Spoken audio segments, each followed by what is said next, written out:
బాగున్నారండి? బాగున్నాం మరి. ఆ! బ్రదర్ అది మీకు 6 మంత్స్ బ్యాక్ నేను ఫోన్ చేశాను. బుక్స్ కూడా తీసుకున్నాను మీ దగ్గర. హ్మ్. పంపించారు. హ్మ్. అదే నిజంగా ఇంతకుముందు నేను సేవకునండి అక్కడ. నాది కోనసీమ, అంబేద్కర్ కోనసీమ జిల్లా. హ్మ్. సువార్తకి వెళ్ళటానికి చాలా భయపడేవాడినండి. భయపడడం అంటే కొంతమంది హిందూ సోదరులు కొన్ని ప్రశ్నలు అడుగుతుంటే కొన్ని ఇబ్బంది పడేవాడిని. హ్మ్. నిజంగా మీరు ఆ పుస్తకాలు పంపించిన తర్వాత ప్రతిరోజు వాటిని 2, 3 సార్లు చదివి కూడా ఒక హ్మ్. ధైర్యం వచ్చిందండి. అంటే వాళ్ళకి ఎలా సమాధానం చెప్పాలి, వాళ్ళ గ్రంథాల్లో ఇటువంటి మ్యాటర్ ఉందన్న సంగతి ఇప్పటి వరకు నాకు తెలియదు సార్ అసలు. హ్మ్. వాళ్ళ దేవుళ్ళు అనబడేవారు విషయంలో వాళ్ళు చేసిన అక్రమాల విషయంలో లేకపోతే వ్యభిచారాలు కానీ ఆ విషయంలో కానీ అసలు ఎలా తెలుస్తుంది మనకి, ఏ పండితుడు మనకు చెప్పరు, ఎలా తెలుస్తుంది అని చాలా ఇబ్బంది పడేవానండి నేను. హ్మ్. నిజంగా చెప్తున్నాను, ఈ రోజు సువార్తకి వెళ్తుంటే బైబిల్‌తో పాటు మీరిచ్చిన పుస్తకాలు కూడా నేను ఆ బ్యాగ్‌లో పెట్టుకొని వెళ్ళి ధైర్యంగా చెప్పగలుగుతున్నానండి. అంటే సువార్త చేసేటప్పుడు ఎవరైనా ప్రశ్న అడిగినా నా హ్మ్. దగ్గర ఇది ఉంది, వాళ్ళ గురించి అడగటానికి కూర్చును హ్మ్. అనేది నిజంగా చాలా సంతోషిస్తున్నానండి. నిజంగా మాకు ఒక ఐకాన్ అంటే మీరు నిజంగా ఈ పుస్తకాలు లేకపోతే నేను కొంచెం ధైర్యం కోల్పోయింది సార్. నిజంగా చెప్తున్నాను, మిమ్మల్ని గొప్పగా చెప్పాలని కాదు గానీ, హ్మ్. ఏదో పొగడటం అని కాదు గానండి. ఒక ధైర్యం అనిపిస్తుందండి. ఇది నేను టీచర్ ట్రైనింగ్ ఒంగోలులోనే అయ్యానండి నేను. హుహు. హ్మ్. మేదరమెట్ల శారదా కాలేజీలో అక్కడ డైట్ సెంటర్‌లో టీచర్ ట్రైనింగ్ అయ్యాను. తర్వాత హెల్త్ డిపార్ట్మెంట్‌లో జాబ్ వస్తే అది కూడా మానేసి సేవలోకి వచ్చానండి నేను. హుహు. తర్వాత మీ వీడియోలు మీ మీ యూట్యూబ్ ఛానల్‌లో పెట్టిన వీడియోలు ఆల్మోస్ట్ చాలా వరకు ప్రతిరోజు ఒక సబ్జెక్ట్ ఖచ్చితంగా వింటాను. రాత్ర మీరు అది పెట్టారు కదా! ఏదో ఛానెల్ అది ఇచ్చారు కదా! హ్మ్. అది కూడా నేను 2 గంటలన్నర సబ్జెక్ట్ ఏది ఉంటే హాఫ్ నేను వినటం జరిగిందండి. ఇంటర్వ్యూనా? సో, సిగ్నేచర్ స్టూడియో అనుకుంటా. అవునవును. హ్మ్. ఆ! కానీ మరి ఇంత మ్యాటర్ మీరు ఎలాగా మీరు మధ్యలో మరి మీ మెమరీలో ఉంచుకుని ప్రతిదానికి పురాణాలో, లేకపోతే వేదాలో, లేకపోతే ఆ గ్రంథం, భగవద్గీత అని మరి ఎలాగ దేవుడు ఇంత గొప్ప జ్ఞానం ఇచ్చాడు సార్ మీకు నిజంగా. నేను నిజంగా గర్వపడుతున్నానండి. హ్మ్. హ్మ్. దేవుని అదే. మహాకృపేనండి. ఆయన కృప అవును లేకపోతే సార్. నేనింత పని చేసుండేవాడిని కాదు. నిజంగానండి సార్. మరి నిజంగా నాకు భయమేస్తుంది సార్ ఒక రకంగా. హ్మ్. ఈ సాంబశివరావు గారిని ఇదిగో ఫోన్ చేసి అప్పుడప్పుడు ఆడియో కాల్ పెడుతుంటారు కదా మీరు. అవును.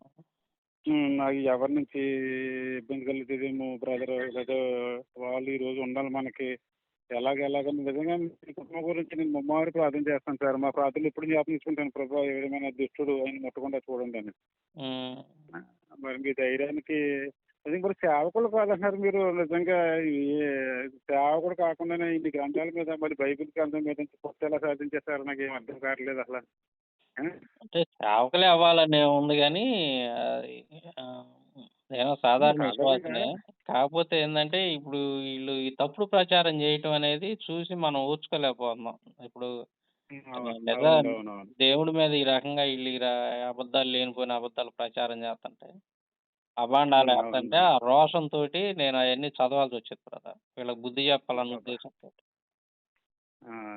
అది. అసలు నిజంగా కరోనా సోకిన అప్పుడప్పుడు వినేవాడిని. వాడు తప్పులు పట్టి ఏదో మా గొప్ప అని చెప్పేవాడు ఎలాగ కౌంటర్ ఇవ్వడానికి మనకేమో వాళ్ళ గ్రంథాలకు సబ్జెక్ట్ లేదు. ఎలా అనుకుని నాకు తెలియదు సార్ ఇది.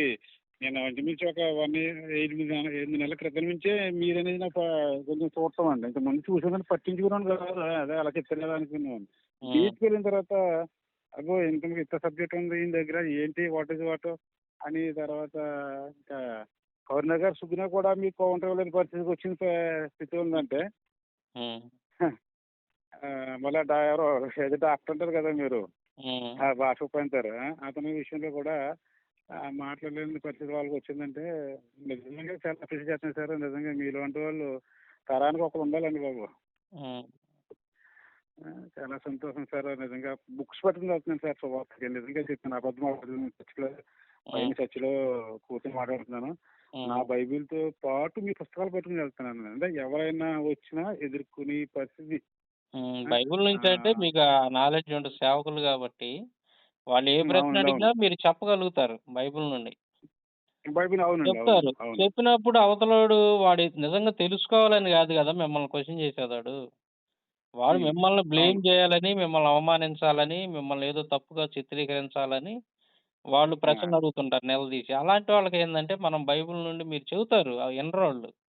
అప్పుడేం హ్మ్. అవును సార్. జేయాలంటే, అవును. "అరే బాబు! ఇదిగో నీ సంగతేందో జెప్పరా ముందని" జెప్పేసి ప్రశ్నించడానికి అవకాశం ఉంటది. ఈ ఈ సబ్జెక్ట్ మీ ఆ! దగ్గరుంటే హ్మ్. అవును సార్. అవునండి. అప్పుడు అవును. మీరు ఎంతమందొచ్చినా, 100 మందొచ్చినా నిలబడి ధైర్యంగా రిఫరెన్స్‌లిచ్చి మాట్లాడగలుగుతారు.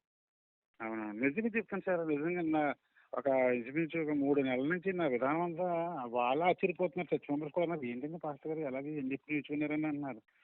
"ఎన్ని ఎప్పుడు నేర్చుకున్నారు? ఎలా చెప్తున్నారండి?" అంటే కొంచెం మా చర్చ్‌లో అన్యులు మారిన వాళ్ళు కూడా అంటే I mean SC, BC, OC కాపులు ఆహ్, రాజులు అన్న వాళ్ళు ఈళ్ళందరూ ఉన్నారు సార్ మా చర్చ్‌లో. హ్మ్. అయితే వాళ్ళకి మళ్ళీ నేను కొన్ని కొన్ని విషయాలు చెప్తుంటే వాళ్ళు ఆశ్చర్యపోతున్నారు. ఏంటంటే వచ్చిన కొత్తలో మాకు ఇలా చెప్పలేదు. ఎన్ని సబ్జెక్టులు ఎప్పుడు నేర్చుకున్నారు సార్ అన్నారు. హ్మ్. నిజంగా మీ మీ గురించి అయితే పుస్తకాలు చూపించారండి. ఇదిగోండి ఒక మహానుభావుడు రాసాడు. హ్మ్. నిజంగా ఆయన ఎంత 10 లక్షలు, 20 లక్షలు అయిందంటే ఒక లైబ్రరీ ఏర్పాటు చేశారు ఆయన. హ్మ్. అది నాలాగానే కోటేశ్వరుడు కాదు, ఏం కాదు. ఇలాగా ఆళ్ళు ఏంటి నిజం సత్యం ఏంటని తెలుసుకోవడానికి ఆయన ఇంత రాసి అటు వేమన పద్యాలు చదివేశారు. ఏంటండి బాబు నిజంగా మీరు వేమన పద్యాలు అంబేద్కర్ వాల్యూమ్ నంబర్ 2లో వేమన పద్యాలు చాప్టర్ హైలైట్ అండి అసలది. అది మహా హైలైట్. అసలు నేను ఏకంగా స్క్రీన్ షాట్లు తీసుకున్నాను. ఒకవేళ పుస్తకాలకి ఎక్కడికైనా పట్టుకెళ్ళకపోతే నాకు హ్మ్. అవసరమని స్క్రీన్ షాట్ తీసుకొని బహిరంగ సభలో చెప్పేస్తాను సార్ నేను. హ్మ్. ఒకసారి బహిరంగ సభలో అనుకోకుండా సబ్జెక్టు రిలేటెడ్‌గా వచ్చింది. హ్మ్. అది అయిపోయిన తర్వాత అడుగుతున్నారు. ఏంటండి బాబు ఇందులో కూడా ఇంతలా ఇవి ఏమన్నా లేకపోతే పద్యాలు మన పుస్తకాల్లో పెట్టలేదప్పుడు చిన్నతనంలో మనకి 5వ తరగతిలో పెట్టేవారు కదండీ! ఉప్పు కప్పు ఆ! రమ్మనేయి 1, 2 నేర్పించేవాళ్ళంతే. నేర్పించేవారు అదేనా వాళ్ళకి అనుకూలంగా ఉన్నాయి. ఇప్పుడు ఇటువంటివి కూడా ఉన్నాయని ఆ రోజుల్లో పాఠ్య పుస్తకాలు సిలబస్‌ని తయారు చేసేవాళ్ళు ఎక్కువ శాతం బ్రాహ్మిన్సే ఉంటారండి. ఆ! అవును సో, సార్. అవును. వాళ్ళ అవును. గురించి, వాళ్ళ దేవుళ్ళ గురించి వేమన మాటలని వాళ్ళెందుకు పెడతారు? వాళ్ళు పెడితే వాళ్ళ ఆ! పరువు వాళ్ళకి అసలు నిజం గుట్టు బయట పడిద్ది కదా! అందుకని ఖచ్చితంగా. వాళ్ళు అయి ఖచ్చితంగాను. తీసేసి ఏదో ఉప్పు కప్పు రమ్ము లాంటి ఏదో 1, 2 పెట్టి సిలబస్ తయారు అవును. చేసేవాళ్ళు అప్పట్లో. ఆ! అవునవును. అంటే చాలా ఒకటండి కొంతమంది మనం రెగ్యులర్‌గా రొటీన్‌గా ఇంకెప్పుడు అలా చెప్పిందే చెబుతా ఉంటే వాళ్ళకి కూడా బోర్ కొడతా ఉంటది. అప్పుడప్పుడు మధ్యలో ఇదిగోండి వేమన ఇలా చెప్పాడు అన్నప్పుడు కొంచెం దృష్టి పెట్టి ఇంటారు, ఆలోచిస్తారు. ఆలకిస్తారు మనం ఖచ్చితంగా చెప్పే సార్. మాట. ఖచ్చితంగా నాకు అదే జరుగుతుంది సార్ ఈ మధ్యనే. హ్మ్. నిజంగా చెప్తున్నాను. నన్ను కూడా అదే అనుకున్నారు. ఇదేంటి ఇది ఈ కోణం చాలా ఇంట్రెస్టింగ్‌గా వచ్చేస్తుంటున్నారండి వాళ్ళు. హ్మ్. ఆ! నిజంగా సాంబశివరావు గారు నిజంగా మీ ఏరియాలో లేకపోవడం నిజంగా నాకు బ్యాడ్ అండి అది. ఆ! చాలా అసలు ఏం చేస్తారు సార్ మరి ఏమైనా వర్క్ ఏం చేస్తారండి? లేకపోతే ఇంకా నేను వ్యవసాయం చేస్తుంటాను. అలా మీరు దీని గురించి ఇంకా బుక్స్ అలాంటివి ఏదైనా రాయాలి దానికి కొంచెం నీటు అంటే గనక నా సపోర్ట్ ఉంటది సార్. ప్రార్థన చేయండి బ్రదర్. దేవుడు ఆ! చూసుకుంటాడు. ఇక మనం అయ్యా ఎందుకు ఎందుకు అదైతే ఎందు పనైతే ఎందుకనంటే మనం ఆపం. పని ఆపం మనం. ఆల్రెడీ ఇంకా 2 బుక్స్ రెడీ అవుతున్నాయి. ఆ పనిలోనే ఉన్నాను. ఆహా! పని ఒకవైపు ఆపొద్దండి. ఒకవైపు మనం బ్రతుకు తెరువు కోసం మనం పని చేసుకుంటానే, ఆ! ఒకవైపు దేవుని ఆ! పని కోసం ఇవన్నీ గూడా ఆ వర్క్ చేయటం గాని, తర్వాత టైం హ్మ్. దొరికినప్పుడు వీడియోలు చేయటం గాని, హ్మ్. ఇట్లా కంపల్సరీగా దేవుని సోకాల్డ్ పెద్ద పననేది పెద్ద వదిలిపెట్టం. ప్రీచర్స్ కూడా చేయలేని పనండి బాబు మీరు చేస్తున్నారు నిజంగానే. అంటే ఆ! ఒకట్లే బ్రదర్. ఇప్పుడు అందరూ ఉండాలి. ఇప్పుడు మన ఆత్మీయ ఆహారాన్ని అందించాలంటే మన సేవకులు ఉండాలి గదా! మీలాంటోళ్ళు అవునవును. స్టూడెంట్స్ వాళ్ళ పని వాళ్ళు జేత్తన్నారు. మన పని అంటే డిఫరెంట్ వర్క్ మనది. మనదేందంటే ఈ కాలానికి తగ్గట్టుగా డిఫరెంట్ ఆ! వర్క్ సేవకులకు సపోర్టింగ్ వర్క్. ఆ! ఒకటండి సార్ ఇప్పుడు ఒక సేవకులు కూడా మీకులాగా గ్రంథాల మీద కొంచెం ఉండాలండి. ఎందుకంటే పౌలు గారు కూడా మీ కవీశ్వరులో కొంతమంది ఇలా చెప్తున్నారు కదా అంటాడు అపొస్తలుల కార్యాల్లోని. అదే కొద్దిగా అంటే ఏందంటే మీకు నేననేదేందంటే మీరన్నట్టు సేవకులకు అనే గాదు ప్రతి క్రైస్తవుడికి. అది అది అది సేవకులకు అది అది. సేవకులకు మరీ ముఖ్యంగా. ఏందంటే అవును. యెస్. అవును. అసలేంది దాంట్లో ఏముందనేది మనకు తెలియగలిగితే అవతల వాడి ఇప్పుడు అవతల వాళ్ళకి మనం చెబుతున్నాం సువార్త. అవునండి. అవును. అవతల అంటే అవును. హిందువులు ఎక్కువ మందున్నారు మన దేశంలో. వాళ్ళకి సువార్త చెబుతున్నాం. హిందువులు సువార్త అవును. చెప్పేటప్పుడు వాళ్ళ నమ్మకం ఏంటి? అసలు వాళ్ళు హ్మ్. దేన్ని నమ్ముతున్నారు? అనేది మనకు ఆ! తెలిసినప్పుడేందంటే, మనం ఆ టెక్నిక్ తెలుసుకొని సువార్తను వాళ్ళకి వాళ్ళ హృదయాల్లోకి ఎళ్ళేటట్టు మనం చేయగలుగుతాం. ఈళ్ళకి ఓకే. సువార్త ఈళ్ళ హృదయంలోకి పోవటానికి అడ్డుపడుతున్నటువంటి విషయాలేంటి? అసలు వీళ్ళ ఓకే. నమ్మకం ఓకే. ఏంటి? అది కరెక్ట్ కాదని రుజువులతో మన కళ్ళ ముందు కనపడుతుంది. దాన్ని ఈళ్ళకి ఎలా హ్మ్. చెప్పాలి? హ్మ్.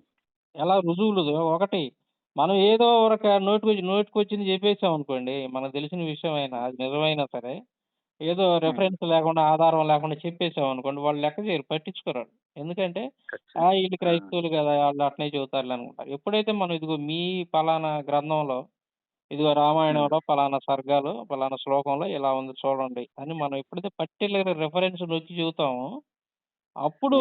ఆ! అవతల వాడు ఖచ్చితంగా దాని గురించి ఆలోచిస్తాడు. మనం చెప్పేది వింటాడు. ఓకే అండి. ఓకే. అందుకోసం నేను హ్మ్. ప్రతీది కూడా రిఫరెన్స్ ఇచ్చి, శ్లోకాలిచ్చి, దాని కింద తాత్పర్యం అసలు ఇచ్చి అవునవును. ఆ! అసలు మాకే కన్‌ఫ్యూజ్ లేదు సార్ అసల. చదివి కూడా కన్‌ఫ్యూజ్ లేదు. అంత క్లియర్‌గా ఇచ్చేస్తున్నారు మీరు. హ్మ్. బాగా చేస్తున్నారు సార్. ఎందుకంటే మాది నా పరిచయం కూడా ఇది డబ్బుల కోసమే వచ్చారు, డబ్బుల కోసం వచ్చారు పరిచర్య అన్న కోణంలో ఎక్కువ నెగెటివ్‌గా ఉందని నేను హ్మ్. అమౌంట్ తీసుకోను సార్. అసలు చర్చిలో వచ్చిన అమౌంట్ అసలు ఒక్క రూపాయి నేను తీసుకోనండి. పేదలకు ఇచ్చేస్తాను ప్రతి 2 నెలలకోసారి క్యాన్సర్ పేషెంట్‌లకి వాళ్ళకి ఇచ్చేస్తామండి. హ్మ్. దేవుడి దయ వల్ల నాకు ఏదో కొద్దిగా ఉంది. దాని మీద నేను బ్రతుకుతుంటాను. హ్మ్. చర్చి నుంచి మాత్రం ఒక రూపాయి నేను ఎప్పుడు కూడా ఆశించను. నాకు దాన్ని నిజంగా పరిచర్య పెరిగింది సార్. మీ బుక్స్ నేను ఈ కంపారిజన్ నాకు చెప్పిన తర్వాత హ్మ్. పెద్ద పెద్దోళ్ళు యాడ్ అయ్యారు సార్ సంఘంలోను. హ్మ్. అంటే పెద్ద పెద్దోళ్ళు ఆలోచించారు. ఏమండి మీరు కూడా ఆలోచించండి గ్రంథాలు ఎలాగుంది అదే మీరు చెప్పిన విధానమే నేను ఫాలో అవుతున్నాను ఆల్రెడీ. హ్మ్. ఎలా ఉందంటే ఇది కూడా ఒకసారి మీరు మీరు ఆలోచించండి సార్. మీ బ్రాహ్మణ్స్ కూడా మీకు చెప్పట్లేదు ఇవన్నీ కూడాను. హ్మ్. ఆ! మీరు ఇందులో డబ్బులు బాప్తిసం తీసుకోమని మరి ఏమంటలేదు. వచ్చింది అసలు వినండి. ఆ సబ్జెక్ట్ ఏంటి వినండి అంటే వచ్చి 2, 3 నెలలకు బాప్తిసాలు కూడా తీసుకున్నారు. వాక్యాలు బాగా విని సబ్జెక్ట్ విని. హ్మ్. అంటే దానికి కారణం మీరు 2 పుస్తకాలు అయినాయి సార్. కొన్ని అప్పుడు నేను 5 కుటుంబాలకి హ్మ్. రావడానికి కారణం ఈ 2 పుస్తకాలు అయినాయి సార్. నిజంగా చెప్తున్నాను ఈరోజు. ఇంకోటేందంటే బ్రదరు, ఇప్పుడు హ్మ్. ఆల్రెడీ మన హైందవ సహోదరులు వస్తారు గదా! క్రీస్తుని ఆయ్. నమ్ముకొని వస్తారు. కన్వర్ట్ అయినోళ్ళుంటారు గదా! వాళ్ళకేందంటే, వాళ్ళ కుటుంబ సభ్యుల నుంచి, వాళ్ళ స్నేహితుల నుంచి ఆల్రెడీ వాళ్ళు మారలేదు గదా! ఇంక వాళ్ళు హిందువులే కాబట్టి, హ్మ్. ఈళ్ళు ఆ! మారి కొత్తగా చర్చికొత్తన్నప్పుడు వాళ్ళు లేనిపోని గలిబిలి సృష్టిస్తారు ఈళ్ళకి. మన ఆ! దేవుళ్ళున్నారు, అది. మన రాముడు, మన కృష్ణుడు ఉండంగా, ఏందో వాళ్ళు విదేశీయుల దేవుడు, విదేశాలు అది ఇది అని ఏదో ఆ! చెబుతా ఉంటారు. మన దేవుళ్ళు ఆ! ఆ! గొప్పోళ్ళు, మన దేవతలు గొప్పోళ్ళు, మనది చాలా గొప్ప ధర్మం. మన హ్మ్. స్త్రీలను మనం భలే గౌరవించాము. అది ఇది అని ఏదో చెబుతా ఉంటారు. అలాంటి హ్మ్. ఆ! వాళ్ళకి అసలు ఆ గ్రంథాల్లో ఏముందనేది పూర్తిగా మనం తెలియజెప్పినప్పుడు వాళ్ళింకా ఆ క్రిస్టియానిటీలో ఇంకా బలంగా నమ్ముతారండి. వాళ్ళు ఇంకా బాగా స్థిరపడతారు విశ్వాసంలో. ఓకే. ఓకే. ఓకే. అంటే అరే! ఓకే. మనం అది వదిలిపెట్టి రావడమే మంచిదయింది మనం. అరే! హ్మ్. మనకు హ్మ్. తెలియక హ్మ్. హ్మ్. చానాళ్ళు అజ్ఞానంలో ఉన్నాం. అది వదిలిపెడతమే చాలా మంచిదని ఇదిగో ఇదే నిజమైనటువంటి మార్గం అని వాళ్ళు ఫుల్ ఓకే. సాటిస్ఫైతో ఉంటారండి. వచ్చినటువంటి వాళ్ళు కూడా. ఆ! లేదనుకోండి ఆ! మనం ఆ స్వార్థ ఒక్కటే చెబుతా ఉంటాం. కానీ అవతలోడు ఆడు రోజు ఇంటికి పోంగాల్నే వాళ్ళ ఇంట్లో వాళ్ళు "ఏయ్! చూసావా మనకు ముక్కోటి మంది దేవతలు, దేవుళ్ళు ఉండంగా మనకెందుకు ఆళ్ళ గురించి? హ్మ్. ఆ అవును. విదేశీ దేవుడి గురించి మనకెందుకు?" ఇదే గోల వాళ్ళకి భజన. ఆ! ఓకే అండి. అట్లా ఓకే అండి. ఓకే. ఇబ్బంది పడేవాళ్ళందరూ గూడా వాళ్ళందరికి కూడా బుద్ధి జెప్పి, ఇప్పుడు మేము చాలా మీ పుస్తకాలు చదివిన ఇప్పుడు మేము చాలా అసలు సంపూర్ణమైన విశ్వాసంలో ఉన్నామండి. మేము చాలా హ్మ్. సంతోషిస్తున్నాం క్రిస్టియానిటీలో ఉన్నందుకు అని జెప్పి ఎంతోమంది జెప్పారు నాకు ఫోన్‌లు జేసి. హ్మ్. యెస్. యెస్. నిజంగా. అట్లాగా నిజంగానే. గూడా అట్లా గూడా తెలుసుకుంటారు. అది గూడా ఉపయోగపడిద్ది. ఆ విధంగా గూడా మన బుక్స్ అనేది. ఏదేమైనా దేవుని మహాకృప అండి. నిజంగా అది నా చేత ఆ పని చేయించాడండి దేవుడు. ఆ పుస్తకాలు ఆ సోర్సెస్ అండి. నిజంగాను. హ్మ్. నిజంగానండి. నిజంగాను. నిజంగా హ్మ్. సార్ నేను 5 ఇయర్స్ నేను చాలా ఇబ్బంది పడుతున్నాను సార్. హ్మ్. వాళ్ళకెలా చెప్పాలి? వాళ్ళ గ్రంథం ఏమో మనకు తెలీదు. అంత హ్మ్. చదవాలంటే మహాభారతం, ఈ 18 పర్వాలని ఇవన్నీ మనం చదవలేము. హ్మ్. ఎలా చెప్పాలి? అది సత్యం కాదని తెలుసు. హ్మ్. అప్పుడు చిన్న క్లారిటీ మీరు భలేగా ఇచ్చారు సార్ నిజంగాను. హ్మ్. హ్మ్. చాలా బాగా ఇచ్చారు సార్. మీరు నిజంగా నేను ఆ ఒంగోలు సైడ్ మీటింగ్స్‌కొచ్చినప్పుడు 1 డే ముందు ఫోన్ చేస్తాను సార్. మిమ్మల్ని ఆ! కలుస్తాను కంపల్సరీ. చేయండి కలుద్దాం. No problem. మీరు మర్చిపోను. నాకు తెలీదు. నేనప్పుడు వైజాగ్ మీటింగ్స్ ఉన్నాను. సెక్రటరీ‌కెళ్ళి వచ్చారంట కదండీ! ఈ మధ్య వచ్చాం బ్రదర్. Indology meeting. ఆ! ఒకసారి తీసుకొచ్చి మీటింగ్ పెట్టిన తర్వాతనే ఆలోచన కూడా నాకు అనిపిస్తుందండి. మీ తోటి సెమినార్ల కింద పెట్టి హ్మ్. ఒకరోజు మీ చేత మాట్లాడించాలనుకుంటున్నాను. హ్మ్. పెద్దగా హ్మ్. ఏర్పాటు చేసి. ఓకే. చాలా సంతోషం సార్. Thank you brother. ఆహా! ఓకే. మీ ఓకే అండి. ప్రార్థనలో మీ అనుదిన ప్రార్థనలో జ్ఞాపకం చేసుకోండి మా గురించి కూడా. నిజంగా ఆల్రెడీ నిజంగా చేసింది. నిజంగా ఇంచుమించు 6 నెలల నుంచి మీ గురించి అసలు నాకు ఏంటంటే మీకు ఏ థ్రెట్ నాకు ఆ భయంలోనే చేస్తున్నాను సార్ మీ కుటుంబం గురించి. హ్మ్. ఎందుకంటే అసలు మహేంద్ర అంత నాలెడ్జ్ ఉన్నవాడండి. సిగ్నేచర్ ఇచ్చాడు. ఆ? హ్మ్. అసలు అతను మతిలేదండి అతనికి లాస్ట్‌కి అసల ఏం మాట్లాడలేకపోయాడు. హ్మ్. ట్రై చేస్తాను మారటానికన్న పరిస్థితికి వచ్చేసాడు ఆయన. అవునండి? ఆయనది ఆయన వ్యక్తిగతంగా మంచోడు మనిషి. కాకపోతే ఆయన నమ్మి ఇన్నాళ్ళు మించి ఆయన ఆ నమ్మిన విషయాలన్నీ అబద్ధం అని జెప్పేసి రుజువు అవుతున్నసరికి ఆయన తట్టుకోలేకపోయాడు. అవునండి. అవును. తట్టుకోలేక కొంచెం అవును. ఆవేదనతో 2 మాటలు మాట్లాడాడులే గాని, ఆ తర్వాత ఆయన ఆలోచనలో పడ్డాడు. అప్పటి నుంచి ఆయన మనసులో క్రియ జరుగుతూనే ఉందది. జరుగుతుంది. జరుగుతుంది. హ్మ్. జరుగుతుంది. అతని ఫేస్‌లో తెలిసిపోయేది సార్. అతని ఫేస్ రీడింగ్‌లో తెలిసిపోయేది. హ్మ్. మనం అసత్యంలో ఉన్నాము. సత్యం వేరేగా ఉందని అని అప్పుడే గ్రహించాడండి ఆ! ఇంచుమించు. గ్రహించాడు. దానికి అర్థమైపోతుంది అందుకే మాకు. ఆ! మీతోటి మాట్లాడుతున్నప్పుడు అర్థమైపోయింది ఇంచుమించు ఆయనకి. హ్మ్. మీరు ఖచ్చితంగా ఆలోచిస్తారు కదండీ తర్వాత కూడాను. హ్మ్. చాలా సంతోషం సార్ మీతో మాట్లాడటం. హ్మ్. Thank you brother. ఓకేనండి. ఆ! Okay sir. వందనాలండి. వందనాలు.